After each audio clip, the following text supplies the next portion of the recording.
요즘 우리가 요한복음을 계속 나누고 있습니다. 얼마나 감격적인지 모르겠습니다. 요한복음의 키워드가 있다고 그러면 아마 생명이다라고 볼 수가 있습니다. 생명, 얼마나 중요합니까? 우리 삶 가운데 생명보다 더 귀한 것이 있습니까? 이 생명에 관한 말씀을 주는 것이 바로 요한복음이다라고 볼 수가 있습니다. 특별히 계속해서 말씀을 드리고 있지만은 요한복음에서 예수님은 무어로 어떤 분으로 이렇게 등장하죠? 생명을 주는 사람, 라이프 기버로 이렇게 등장을 합니다. 그래서 우리는 이 말씀을 통해서 우리 인생의 가장 중요한 문제를, 질문을 해결할 수가 있어요. 생명은 과연 어디로부터 오는가? 나는 이 세상에 어떻게 태어났고 나의 존재의 목적은 무엇인가라고 하는 것을 우리 요한복음을 통해서 계속해서 우리가 나누고 있습니다. 그 생명의 말씀이 이제 계속해서 점점 확대가 됩니다. 요한복음 1장을 보게 되면은 어떤 내용이 나오죠? 예수님은 하나님이다 라고 하는 막 강력한 선포가 막 울려 퍼지고 있지요. 그리고 예수님은 생명을 주는 사람이고 예수님은 참 생명이다, 참 빛이다 라고 하는 그런 메시지가 요한복음 1장에 계속해서 울려 퍼집니다. 그것에 대해서 증언하는 분이 있죠. 침례 요한입니다. 침례 요한이 등장을 하게 되면 예수님이 누군가라고 하는 것을 이렇게 설명을 하고 있습니다. 중요한 것은 뭐냐면 점점 이제 그 말씀이 지금 확대되고 있다라고 하는 거예요. 그 생명의 말씀이 지금 확대되고 있어요. 예수님께서 그런 선포를 한 후에 누가 먼저 예수님을 믿습니까? 제자들이 예수님을 믿습니다. 이 제자들이 믿었다라고 하는 것은 유대인들이 먼저 예수님을 믿었다라고 하는 거예요. 그 유대인들 중에 가장 대표적인 사람이 3장에 등장을 하죠. 그 사람은 누구입니까? 그렇죠. 대답을 하실 줄 알았습니다. 다 속으로 하셨죠? 니고데모라고 하는 그 유명한 분이 등장을 하게 됩니다. 이 니고데모는 유대인의 지도자다라고 이렇게 말씀하셨죠. 그러니까 유대인의 대표입니다. 이 유대인에게 이제 말씀이 증거되고 있는 그 모습을 아주 이렇게 천천히 그리고 또 이제 집중적으로 보여주고 있다라는 것입니다. 니고데모의 질문이 기억이 나십니까? 여러분들, 우리 니고데모의 질문은 뭐였냐면 하나님 나라에 어떻게 갈 수 있습니까? 라고 하는 것이었어요. How can we enter the kingdom of God? 어떻게 우리가 하나님 나라에 들어갈 수 있느냐라고 하는 질문이었어요. 그런데 우리 주님께서 뭐라고 대답을 하셨죠? 물과 성령으로 거듭나야 한다라고 말씀하셨어요. 그리고 물과 성령으로 거듭난다라고 하는 것을 또 해석을 해주셨어요. 요한복음 3장 16절 말씀 우리 다 같이 한번 볼까요? John chapter 3 verse 16. 너무나도 중요한 말씀입니다. 요한복음 3장 16절 말씀. 이것이 하나님 나라에 들어갈 수 있는 열쇠입니다. 자, 그리고 이 대답은 어떻게 하나님 나라에 들어갈 수 있습니까? 라는 니고데모의 질문에 대한 답이기도 합니다. 우리 요한복음 3장 16절 말씀 너무나도 중요한 말씀이죠. 우리 함께 읽어보도록 하겠습니다. 시작. 하나님이 세상을 이처럼 사랑하사 독생자를 주셨으니 이는 그를 믿는 자마다 멸망하지 않고 영생을 얻게 하려 하심이라. 어떻게 하면 우리가 하나님 나라에 들어갈 수 있습니까? 예수님을 믿으면. 우리가 예수님을 믿으면 영생할 수가 있습니다. 우리가 육신은 죽을지 몰라도 우리 영은 영원히 하나님 나라에 우리가 살아갈 수가 있습니다. 물론 예수님께서 다시 오실 때 우리의 육체의 부활도 우리가 함께 믿습니다. 자, 그런데 우리 4장에 넘어가면 여러분들 잘 아시는 인물이 등장합니다. 어떤 인물이 등장하죠? 사마리아 여인입니다. 사마리아 여인. 사마리아 여인 하면 뭐 어떤 생각이 들어요? 저는 사마리아 여인 하면요, 막 너무나도 마음이 아프기도 하고 너무나도 기쁘기도 합니다. 물론 그 내용에 대해서 오늘 잠깐 나누도록 하겠습니다.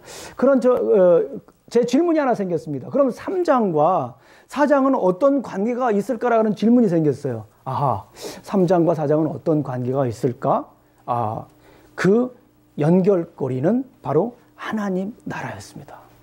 니고데모는 어떻게 하면 하나님 나라에 들어갈 수 있습니까? 라고 물어봤잖아요. 그래서 예수님께서 물과 성령으로 거듭나야 된다. 믿어야 하나님 나라에 들어갈 수 있다라고 대답을 하잖아요. 그런데 이 사마리아 여인과의 대화를 통해서 우리 예수님은 하나님 나라가 어떤 곳인가라고 하는 것을 좀 더 구체적으로 설명을 하고 있어요.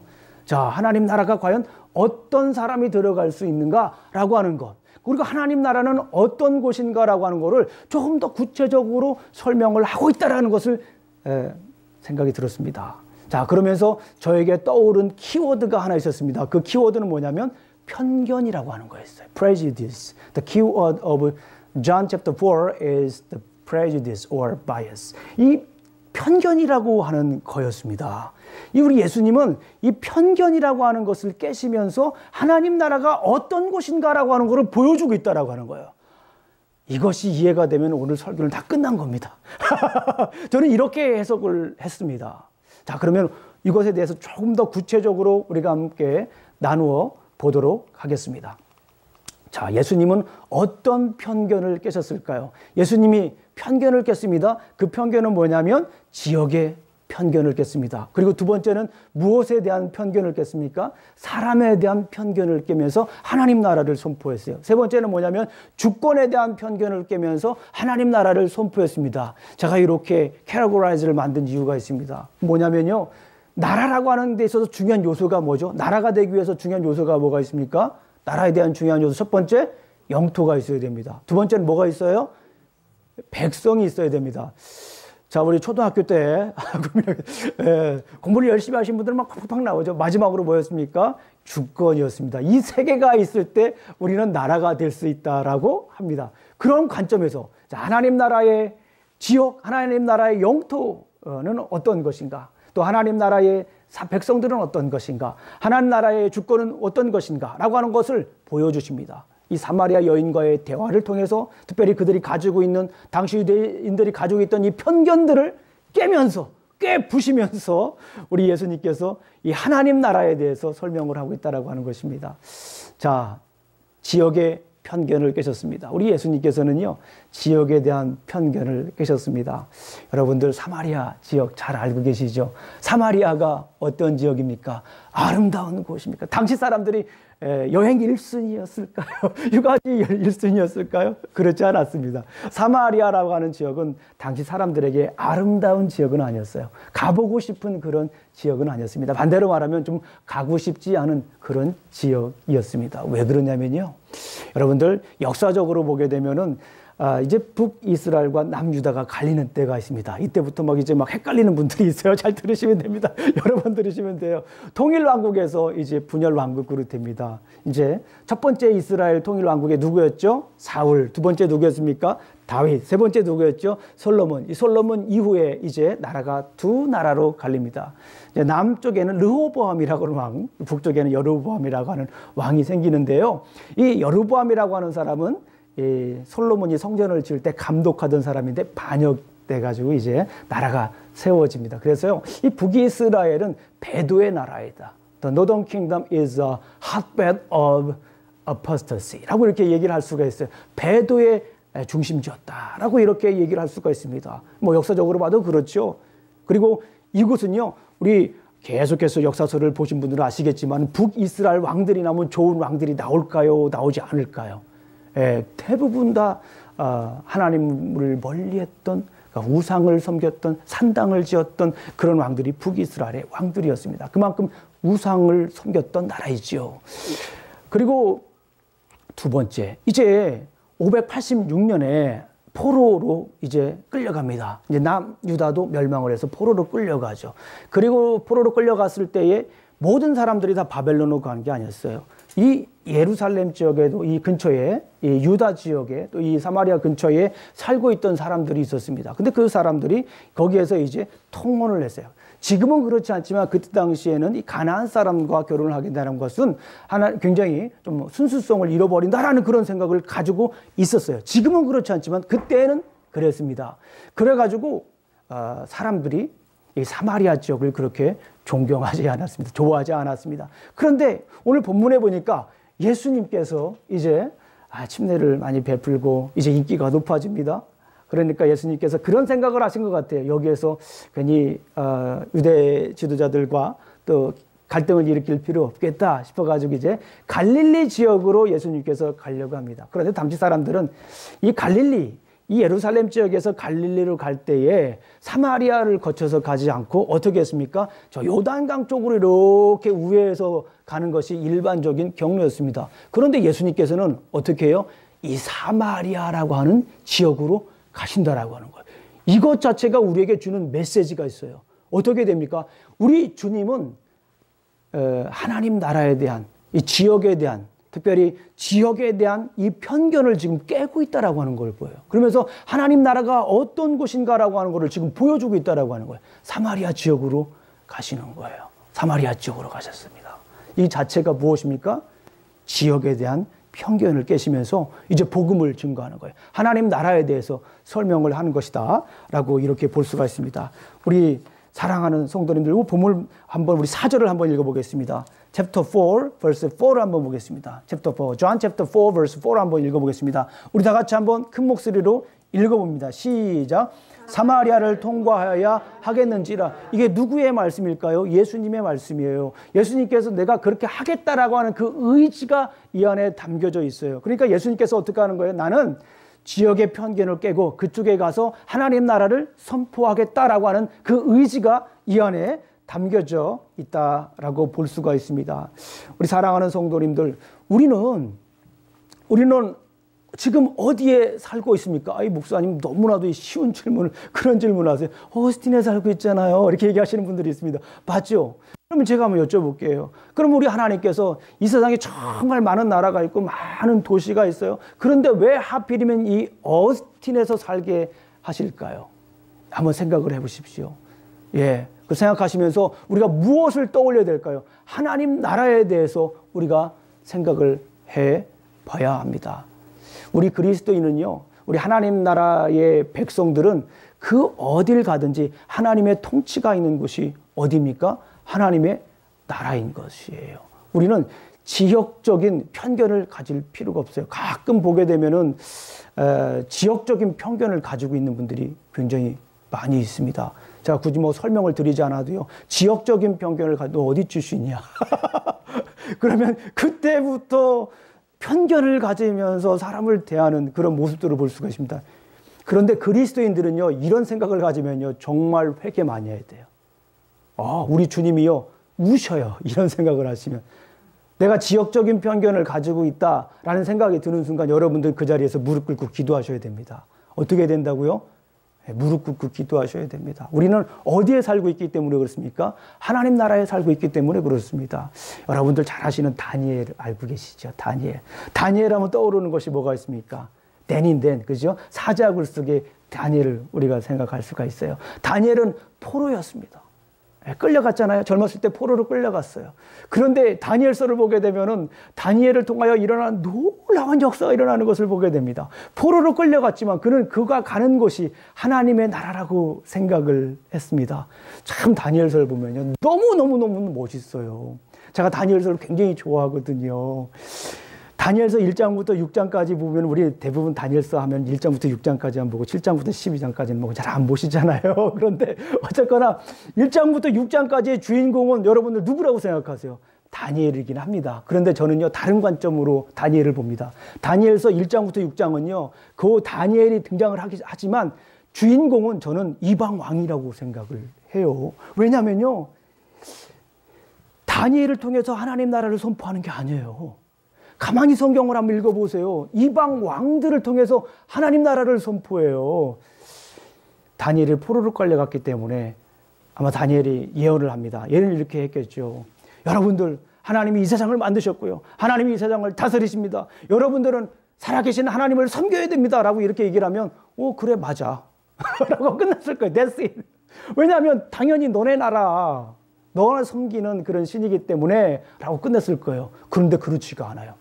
다니엘서를 잘 읽어보게 되면요, 2장, 4장, 또 6장 보게 되면 느부갓네살 왕, 특별히 6장 같은 경우 다리오 왕, 그 왕들이 하나님을 찬양해요. 살아계신 하나님을 찬양해요. 얼마나 놀라운 일입니까? 당대 최고의 권력자가 포로민이 믿고 있는 하나님을 찬양합니다. 살아계신 하나님이라고 찬양해요. 그가 바로 진짜 구원자라고 찬양하십니다. 얼마나 놀라운 사건입니까? 우리 사랑하는 성도님들, 지역적인 편견을 깨셔야 됩니다. 왜냐하면 우리 주님은 지역적인 편견을 깨면서 하나님 나라를 선포하셨습니다. 자, 두 번째, 우리 주님은 무슨 편견을 깨셨냐면요, 사람에 대한 편견을 깨셨다라고 하는 거예요. 오늘 본문을 보니까 사마리아 지역입니다. 사마리아 지역은 그렇게 아름답고 사람들이 가고 싶어하는 지역이 아니었어요. 그런데 거기에 사는 사람이 등장을 하는데 남자가 아니라 여자가 등장을 합니다. 요즘은 그렇지 않습니다. 요즘은 그렇지 않은데 성경 당시에는 여자는 그렇게 존경받는 인물은 아니었던 것 같습니다. 그렇죠? 그 여인이에요. 여인이 등장을 합니다. 그런데 그 여인을 우리가 잘 읽어봐서 아시겠지만 그 여인은 결혼을 몇 번 했습니까? 5번 했어요. 그리고 지금 사는 남편은 몇 번째 남편입니까? 6번째. 6번째입니다. 한번 생각을 해보세요. 얼마나 마음이 아팠을까? 많은 사람들은 그런 생각을 해요. 이 여인이 부도덕한 여인이었지 않을까라고 생각하는데 저는 그렇게 생각하지 않습니다. 왜냐하면 당시 문화를 보게 되면 이혼을 하는 경우에는 여자가 요구해서 이혼하는 경우는 없어요. 당시 사회에서는 남자가 이혼을 해야 이혼을 할 수가 있어요. 그러니까 이 내용을 가만히 보게 되면 이 여인이 이혼을 요구해서 이혼을 한 적은 없는 거예요. 그러니까 가능성이 있는 거죠. 남자가 나쁠 가능성도 굉장히 많은 거예요. 그래서 이거를 보면서 이 여인이 음탕한 여인이다, 부정한 여인이다 라고 할 수 있는 근거는 사실은 없다라고 하는 거예요.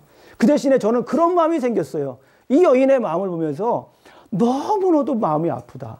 한번 생각을 해보세요. 결혼을 5번씩이나 했어요. 그리고 사시는 분 지금 6번째 남편이란 말이에요. 얼마나 마음이 아플까. 사람들은 더군다나 사마리아에 사는 사람이에요. 더군다나 여인이에요. 결혼을 6번째 하고 지금 남편하고 살고 있어요. 얼마나 마음이 아플까. 주위의 시선이 얼마나 따가웠을까. 여러분 한번 생각해 보세요. 이 성경 읽으셨죠? 오늘 말씀 오시기 전에 읽으셨죠? 그런 생각 해보셨어요? 이 여인이 얼마나 마음이 아팠을까? 얼마나 숨죽이면서 살았을까? 얼마나 마음 아프며 살았을까? 이런 생각이 들었습니다. 한마디로 말하면 소외된 삶이었어요. 한마디로 말씀드리면 격리된 삶이었어요. 요즘 뭐 한국도 그렇고 미국도 그렇지만 가장 많이 등장하는 단어가 이 영어로는 quarantine, 한국말로 말하면 자가격리라고 하는 말이에요. 격리된 거잖아요. 이 코로나 바이러스 때문에 사람들이 격리되어 있어요. 그렇잖아요. 근데 이 여인은 지금 그때 당시에 바이러스 걸린 것도 아닌데 지금 자가격리하고 있는 그런 상황이라고 볼 수가 있어요.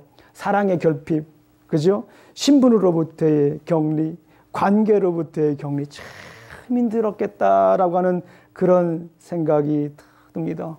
더 힘든 것은 이 사랑으로부터의 결핍이잖아요. 한번 생각을 해보세요. 6번. 진정한 사랑이 그 안에 있었을까요? 물론 있었겠죠. 이 6번. 가장 큰 결핍은 사랑으로부터의 결핍, 사랑으로부터의 격리 있지 않았을까 그런 생각을 합니다. 그런데 예수님께서 이 자가 격리를 할 수 있는 백신을 소개합니다. 그것이 무엇입니까? 오늘 성경에 보니까 물맛이래요. 그 물이 무슨 말입니까? 우리 한번 읽어보겠습니다. 우리 11절을 한번 읽어보겠습니다. 11절 말씀 읽어보겠습니다. 시작. 여자가 이르되 주여 물 짓는 그릇도 없고 이음을 깊은데 어디서 당신이 그 생수를 얻겠나이까? 라고 얘기를 하니까 14절 보겠습니다. 14. verse 14입니다. chapter 4 verse 14 시작. 내가 주는 물을 마시는 자는 영원히 목마르지 아니하리니 내가 주는 물은 그 속에 영생하도록 솟아나는 샘물이 되리라 하시니라. 아멘. 코로나 바이러스를 해결하는 방법 중에 하나가 물을 많이 먹는 거라고 얘기를 합니다만은 여기서 우리 주님께서는 지금 영원한 마르지 않는 영원한 생수를 주신다라고 말씀을 합니다. 그런데 요한복음에서 물이라고 하는 것은요, 단순히 이런 워러이기도 하지만 성령을 의미합니다. 요한복음에서 물이라고 하는 것은 성령을 의미합니다. 우리 한번 찾아보겠습니다. John chapter 7입니다. 7, 39. 요한복음 3장, 7장, 죄송합니다. 7장, 조금만 가면 있겠죠. 7장 37, 39. 한번 읽어보겠습니다. 우리 한번 천천히 한번 읽어보겠습니다. 시작. 명절 끝날 곧 그날에 예수께서 외쳐 이르시되 누구든지 목마르거든 내게로 와서 마시라. 나를 믿는 자는 성경의 이름과 같이 그 배에서 생수의 강이 흘러 나오리라 하시니라. 이는 그를 믿는 자들이 받을 성령을 가리켜 말씀하신 것이라. 여기까지만 한번 읽어보겠습니다. 이 물이라고 하는 것은요, 성령을 의미하는 것이에요. 우리 이 여인에게, 마음 아프고 힘든 이 여인에게 우리 주님께서 이야기를 합니다. 내가 너에게 마르지 않는 영원한 생수를 주겠다. 그러나 그 여인은 그 말이 무슨 말인지 잘 이해를 못합니다. 어쨌거나 중요한 것은 우리 주님은 사람에 대한 편견을 깼다라고 하는 거예요. 사람에 대한 편견을 깼습니다. 우리 사랑하는 성도님께 여쭈어보겠습니다. 우리는 어느 나라 시민입니까? 네, 그렇죠? 우리는 시민입니다. 우리는 어느 나라 시민권을 가지고 있어요? 하나님 나라의 시민권을 가지고 있다라는 것입니다. 얼마나 멋진 시민권입니까? 어딜 가든지 우리는 하나님의 백성이기 때문에 누구의 시민권을 가지고 있습니까? 하나님 나라의 시민권을 가지고 있는 사람입니다. 당당하게 우리가 살아가야 됩니다. 왜냐하면 우리는 하나님 나라에서 우리가 살고 있어요. 그리고 하나님의 백성입니다. 그렇기 때문에 하나님의 백성으로서 시민권자로서 그런 스테이터스로 우리가 살아가는 것이에요. 그런데 간혹 봅니다. 아주 간혹 봅니다. 사람에 대한 편견을 가지고 계신 분들이 있어요. 그런 분들이 있습니다. 특히 이민사회에서 이 문제는 굉장히 중요한 거예요. 그런 것 같지 않은데도 굉장히 많이 일어나는 일이다라고 볼 수가 있습니다. 우리 직장에서도 그렇죠. 사업하시는 분들 있잖아요.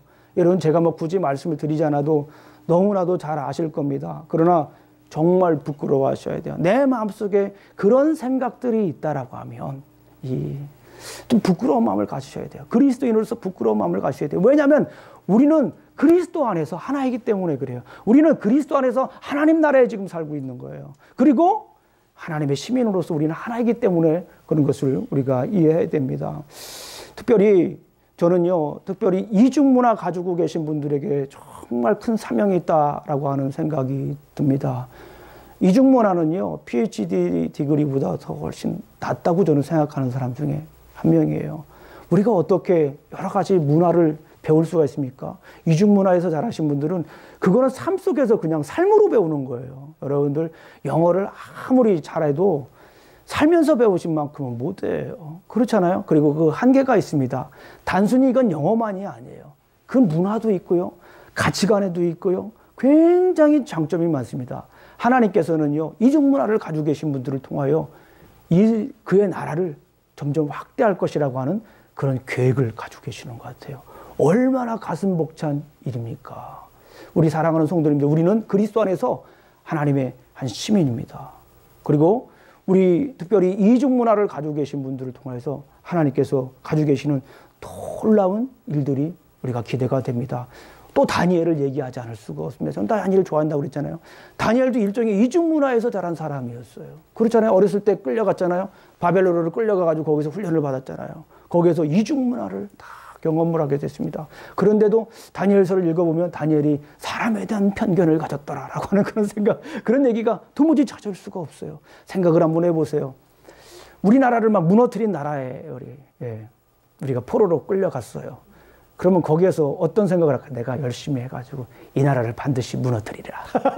그런 생각을 가질 수도 있습니다. 그런 편견을 가질 수 있어요.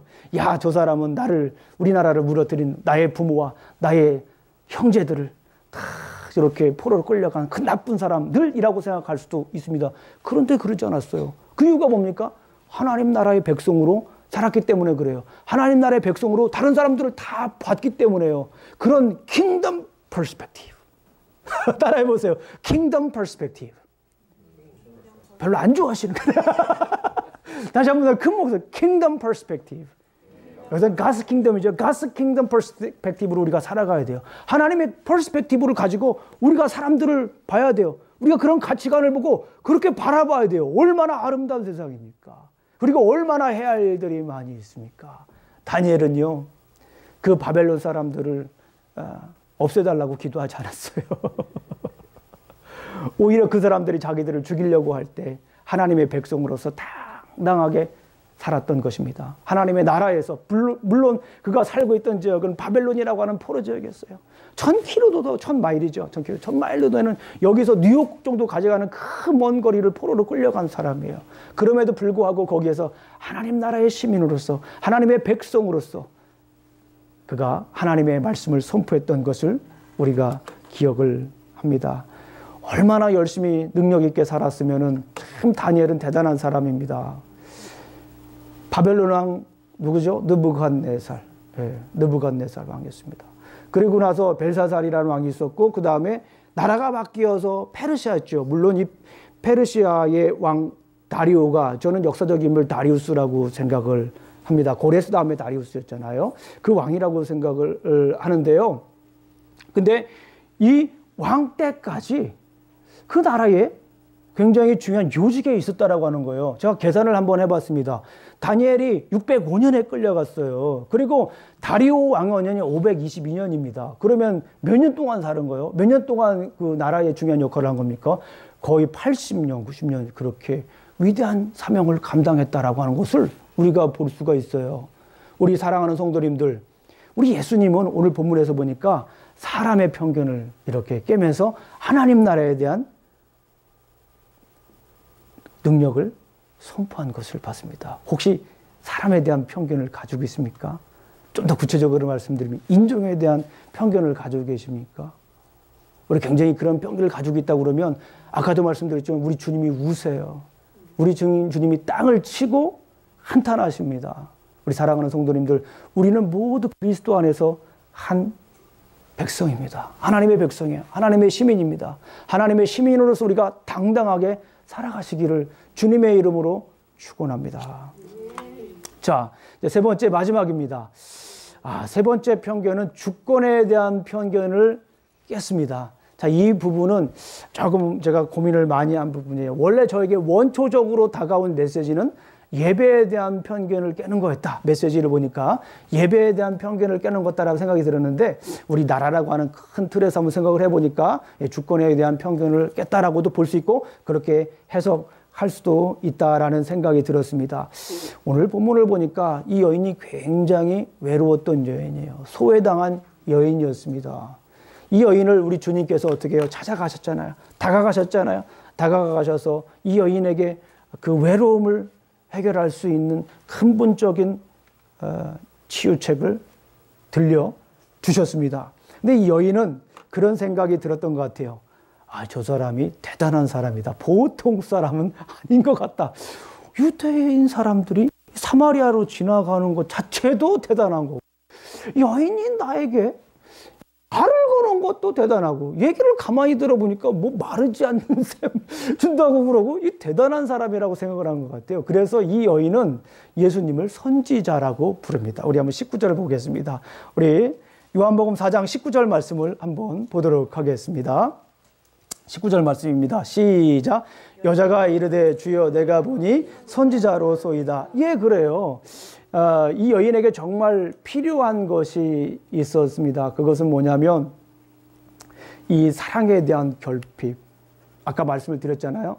그래서 예수님께서 이렇게 봤을 때, 야, 내 남편을 좀 불러오라. 그러니까 이 여인이 처음에 거짓말을 하잖아요. 근데 예수님이 다 있다라고 하시는 걸 보고 나서 이제 이 여인이 예수님을 이제 선지자다라고 하면서 아마도 자기 나름대로의 뭔가 궁금한 것들에 대해서 조금 더 다가가고 싶기도 했고, 혹은 야, 이 사람에게 내가 가지고 있는 내가 자부심을 가지고 있는 것을 한번 보여주고도 싶고 해서 이 여인은 예수님께 이런 이야기를 합니다. 예배에 관한 얘기를 하죠. 우리 20절 말씀을 한번 보겠습니다. 시작. 우리 조상들은 이 산에서 예배하였는데 당신들의 말은 예배할 곳이 예루살렘에 있다 하더이다. 여기까지 한번 말씀드리겠습니다. 그런데 한번 더 읽어보죠. 21절까지 읽어보겠습니다. 시작. 예수께서 이르시되 여자여 내 말을 믿으라. 이 산에서도 말고 예루살렘에서도 말고 너희가 아버지께 예배할 때가 이르리라. 이 여인은 예배에 대해서 얘기를 했어요. 여기가 바로 예배의 원래 드리던 예배 장소다. 여기가 요즘 말로 말하면 오리지널이다라고 얘기를 하는 거예요. 여기가 예배 장소가. 그러니까 당시 사람들은, 그 사마리아 사람들은 어떻게 생각했냐면 이 사마리아 지역에 우리 아브라함과 야곱이 이곳에서 예배를 드렸다라고 생각을 합니다. 그리심산에서 예배를 드렸다라고 생각하면서 이 굉장히 큰 자부심을 가지고 있었어요. 그런데 예수님은 한다는 말씀이 뭡니까? 장소가 중요한 게 아니라 때가 중요하다라고 이렇게 얘기를 한 거예요. 여인은 지금 막 예배 드리는 장소에 대해서 굉장히 관심을 가지고 자부하는 마음을 가졌는데, 예수님은 장소가 중요한 것이 아니라 때가 중요하다라고 하면서 그 주제를 바꾸십니다. 그러면서 그 때에 대해서 구체적으로 설명하는 것이 23절과 24절입니다. 우리 한번 John chapter 4 verses 23, 24 한번 읽어보겠습니다. 시작. 아버지께 참되게 예배하는 자들은 영과 진리로 예배할 때가 오나니 곧 이때라. 아버지께서는 자기에게 이렇게 예배하는 자들을 찾으시느니라. 하나님은 영이시니 예배하는 자가 영과 진리로 예배할지니라. 아멘. 영과 진리로 예배하는 것이다 라고 이렇게 얘기를 합니다. 우리 사랑하는 성도님들, 여기에서 우리 중요한 것을 우리가 발견할 수가 있어요. 우리 주님께서 원하시는 예배입니다. 그 예배가 뭐죠? 신령과 진정으로 드리는 예배다라고 하는 거예요. 신령과 진정으로 드리는 예배. 이것에 대해서 많은 사람들이 많은 이야기들을 합니다. 그러나 중요한 것은 신령과 진정으로 예배 드린다라고 하는 것은 영으로 예배 드린다라고 하는 거예요. 진리로, 말씀으로 예배 드린다라고 하는 건데, 이것을 왜 이런 말씀을 했냐면, 당시 예배라고 하는 것은 사람들이 임의적으로 정한 장소에서 드린 예배가 아니라, 사람들이 정한 때에 드리는 것이 아니라, 사람들이 드리는 그런 원리대로 드리는 예배가 아니라 하나님이 원하는 예배로 드려야 된다라고 하는 것을 여기서 설명을 하는 거예요. 그냥 똑같이 사람들을 위한 예배가 아니라 하나님을 위한 예배가 되어야 된다는 거예요. 분명한 예배의 포커스, 예배의 대상을 여기서 분명히 얘기를 해주는 거예요. 누가 예배를 받아야 된다라고 하는 거예요? 하나님께서 예배를 받아야 된다는 거예요. 주님이 예배를 받아야 되시는 거예요. 왜 그렇습니까? 주님께서 이 세상을 만들고 이 세상을 다스리시기 때문에 온전히 주님만 예배의 대상이다라고 하는 것을 여기서 다시 한 번 더 설명하는 거예요. 그러니까 여기서 이런 말씀을 드릴 수가 있는 거예요. 주권에 대한 편견을 깨시는 거예요. 당시 사람들은 어디서 예배 드리는가가 중요했어요. 어떤 방법으로 드리는가가 중요했습니다. 그러나 우리 주님께서 지금 얘기하는 거예요. 신령과 진정으로 예배 드리라. 온전히 주님께 예배 드려야 된다. 그런 얘기입니다. 신령과 진정으로, 온전히 영으로, 온전히 누구에게 드려야 됩니까? 예배의 대상은 온전히 이 세상을 만드시고 지으신 여호와 하나님이시라고 하는 것을 여기에서 설명을 드리고 있습니다. 하나님의 나라, 하나님의 주권이 이렇게 선포되고 있습니다. 우리 한번 그것을 봐야 돼요. 킹덤 퍼스펙티브를 가지고 있는 사람들은 이곳이 바로 하나님 나라라고 하는 거예요. 자, 이곳이 어디라고요? 하나님 나라라고 하는 거예요. 이곳은 단순히 미국에 끝나는 것이 아닙니다. 단순히 우리의 집이 있는, 우리의 삶의 터전이 있는, 우리의 직장이 있는 어스틴이 아니라고 하는 거예요. 여기는 하나님 나라라고 하는 거예요. 하나님 나라라고 하는 그 관점은 무엇입니까? 하나님의 주권이 선포된다고 하는 거예요. 그 말은 무엇입니까? 내가 주인이 아니라, 내가 이 나라의 주인이 아니라 누가 주인이라고 하는 거예요? 하나님께서 이 나라의 주인이라고 하는 거예요. 성도님들, 이제 말씀을 맺도록 하겠습니다. 예수님은 사마리아 여인의 대화를 통해 지역, 사람, 주권의 편견을 깨셨습니다. 예수님은 하나님 나라에서 편견을 깬 복음 그 자체였다라고 말씀을 드릴 수가 있습니다. 자, 우리는 어떻게 해야 됩니까? 편견 없는 증인이 되시길 주님의 이름으로 축원합니다. 우리 마지막으로 성경 고린도전서 1장 23절, 24절 읽고 마치도록 하겠습니다. 1 Corinthians chapter 1 verses 23, 24입니다. 우리 함께 읽도록 하겠습니다. 고린도전서 1장 23절, 24절 말씀입니다. 고린도전서 1장 23절, 24절 말씀 우리 다 같이 한번 읽고서 우리 말씀을 맺도록 하겠습니다. 예. 한번 큰 목소리 읽어봅니다. 시작. 우리는 십자가에 못 박힌 그리스도를 전하니 유대인에게는 거리끼는 것이요 이방인에게는 미련한 것이로되 오직 부르심을 받은 자들에게는 유대인이나 헬라인이나 그리스도는 하나님의 능력이요 하나님의 이 24절 다시 한번 읽습니다. 시작. 오직 부르심을 받은 자들에게는 유대인이나 헬라인이나 그리스도는 하나님의 능력이요 하나님의 지혜니라. 아멘. 우리 기도하시겠습니다. 하나님 아버지 참으로 감사합니다. 오늘도 귀한 날 주시고 또 이렇게 아버지 하나님 우리가 하나님 나라에서 하나님의 백성으로서 하나님의 주권을 의지하며 하나님의 주권을 선포하며 살아갈 수 있는 말씀을 주시니 감사합니다. 우리가 사는 지역은 다르고 우리의 생활 환경은 다르고 우리의 가치관도 다를 수 있지만 그럼에도 불구하고 우리는 하나님 나라에 하나님의 백성으로서, 하나님의 시민권으로서, 하나님의 시민자로서 우리가 하나님의 주권을 의지하며 살아갈 수 있는 길을 열어주시니 감사합니다. 아멘. 이제 그 말씀 의지하며 당당하게 주의 백성으로서 주의 말씀을 선포하며 살아갈 수 있도록 인도하여 주시옵소서. 예수님 이름으로 기도합니다. 아멘. 아멘.